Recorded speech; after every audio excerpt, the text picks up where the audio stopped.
Nuclear attack നടത്തിയാൽ പോലും ഇറാൻ്റെ ഭരണ നേതൃത്വത്തെ ഇനി തൊടാൻ പറ്റത്തില്ല.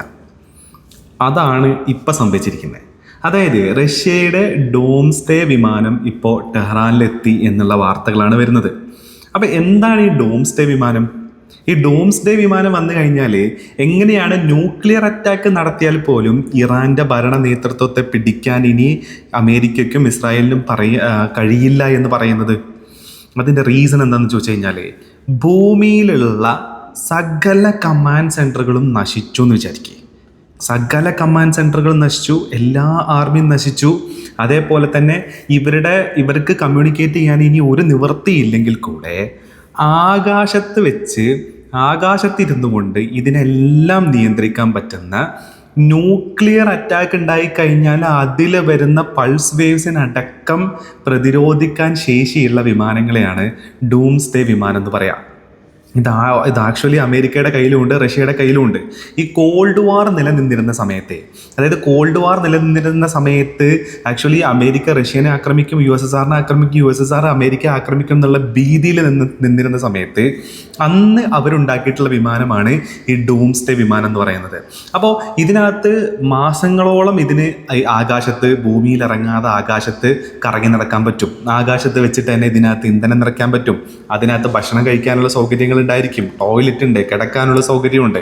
അതേപോലെ തന്നെ സാറ്റലൈറ്റ് കമ്മ്യൂണിക്കേഷൻസ് ഉണ്ട്, പ്രതിരോധ സംവിധാനങ്ങളുണ്ട്. ന്യൂക്ലിയർ അറ്റാക്ക് ഉണ്ടായിക്കഴിഞ്ഞാൽ അതിൻ്റെ വേവ്സിനെ പോലും അതിനെ തടുക്കാൻ പറ്റുന്ന എല്ലാ ടെക്നോളജിയും ഉള്ള സാധനമാണ് ആക്ച്വലി ഈ പറയുന്ന ഡൂംസ്ഡേ വിമാനം എന്ന് പറയുന്നത്.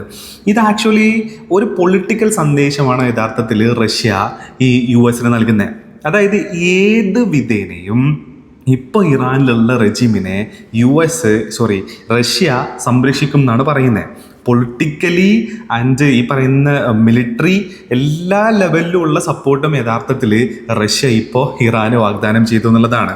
അതായത് അങ്ങോട്ടും ഇങ്ങോട്ടും പരസ്പരം നിലനിൽക്കണമെന്ന് ആഗ്രഹിക്കുന്ന നിലനിൽപ്പ് അത്യാവശ്യമായിട്ടുള്ള രണ്ട് രാജ്യങ്ങളാണ് റഷ്യയും അതേപോലെ തന്നെ ഇറാനും. കാരണം ഉക്രൈനിൽ അറ്റാക്ക് നടത്തണമെന്നുണ്ടെങ്കിൽ റഷ്യക്ക് എന്ത് വേണം? ഡ്രോൺ വേണം. ഈ ഡ്രോൺ കൊടുക്കുന്നത് ആരാണ്? നമ്മുടെ ഇറാനാണ്. അതേപോലെ തന്നെ ഈ പറയുന്ന കാസ്പിയൻ കടലിടുക്ക് വഴി ഇവർക്ക് തമ്മിൽ പലതരത്തിലുള്ള എക്സ്ചേഞ്ചും കാര്യങ്ങളൊക്കെ നടന്നുകൊണ്ടിരിക്കും കൂടെ ചെയ്യുന്നുണ്ട് എന്നുള്ളതാണ്. അപ്പം ഇനി ആയത്തുള്ള അലി ഖമൈനിയെ കൊന്ന പോലെ ഇനിയുള്ള ഇപ്പോൾ ബാക്കിയുള്ള ആൾക്കാരെ ഭരണ നേതൃത്വത്തെ കൊല്ലുക, ഇല്ലാണ്ടാക്കുക എന്ന് പറയുന്നത് അമേരിക്കക്ക് ഒരിച്ചിരി പാടായിരിക്കും. ഇച്ചിരി പണി എടുക്കേണ്ടി വരും ഇനി അമേരിക്ക എന്നുള്ളതാണ്. അപ്പോൾ ആ ലെവലിലോട്ട് കാര്യങ്ങൾ മറിയുന്നു എന്നുള്ളതാണ്. ആദ്യമായിട്ടാണ് ഇത്ര ഓപ്പൺ ആയിട്ടുള്ള ഒരു സപ്പോർട്ട് ഇറാന് ലഭിക്കുന്നത് എന്നുള്ളതാണ്. അതും ലോകത്തിലെ തന്നെ രണ്ടാമത്തെ ഏറ്റവും വലിയ സൈനിക ശക്തിയുടെ അടുത്ത് നിന്നാണെന്നുള്ളതും കൂടെ ഈ കാര്യത്തിന് ഒരു ഇച്ചിരി പൊലിമ കൂട്ടുന്നുണ്ടെന്നും കൂടെ പറയാന്നുള്ളതാണ്. ഇമ്പോർട്ടൻസ് കൂട്ടുന്നുണ്ട് എന്നുള്ളതാണ്. അപ്പോൾ സ്വയം പ്രതിരോധിക്കാനുള്ള സംവിധാനമുണ്ട്. ആകാശത്ത് നിന്നിട്ട് എല്ലാ കമ്മ്യൂണിക്കേഷൻസും നടത്താൻ പറ്റും. ഭൂമിയിലുള്ള സകല കമാൻഡിങ് സിസ്റ്റം നശിച്ചു കഴിഞ്ഞാൽ പോലും ഇവർക്ക് ആകാശത്ത് വെച്ച് ഭരണം നടത്താൻ പറ്റുന്ന രീതിയിലേക്ക് കാര്യങ്ങൾ അങ്ങ് മാറും എന്നുള്ളതാണ്. അപ്പോൾ അങ്ങനത്തെ ഒരു ഫ്ലൈറ്റാണ് ഇപ്പോൾ ഇറങ്ങിയിട്ടുള്ളത്. ഇറാൻ ഇതാക്കും മറിച്ചതാക്കും എന്നൊക്കെ പറയുന്നുണ്ടെങ്കിൽ കൂടെ ഇത് കുറച്ചും കൂടെ എക്സ്റ്റെൻഡ് ആയിട്ട് പോവുകയാണ്. കുറച്ചും കൂടെ എക്സ്റ്റേണൽ പാർട്ട്നേഴ്സ് ഇതിനകത്തേക്ക് ഇപ്പോൾ ജോയിൻ ചെയ്യാണ്. ഹൂത്തികൾ ഓൾറെഡി സൗദിക്ക് നേരെയുള്ള അറ്റാക്ക് തുടങ്ങിയിട്ടുണ്ട്.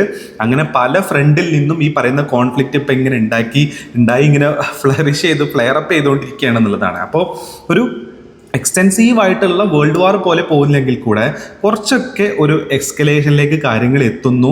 റഷ്യയുടെ ആക്റ്റീവായിട്ടുള്ള ഇൻവോൾവ്മെൻറ്റ് വരുന്നു. റഷ്യ ആക്റ്റീവായിട്ട് തന്നെ ഓപ്പൺലി ഇറാനെ സപ്പോർട്ട് ചെയ്യുന്ന രീതിയിലേക്ക് കാര്യങ്ങൾ മാറി വരുന്നു. ഇങ്ങനെ വന്നു കഴിഞ്ഞാൽ അമേരിക്കയുടെ ഇടപെടലുകൾക്ക് ഒരു ഇച്ചിരി കൂച്ചുവലം കിടാൻ പറ്റും എന്നുള്ളതും കൂടിയാണ് ഈ ഒരു ഡോംസ്ഡേ വിമാനം ഇറാനിൽ ഇറങ്ങുന്നതോടുകൂടെ സംഭവിക്കുന്നത് എന്നുള്ളതാണ്.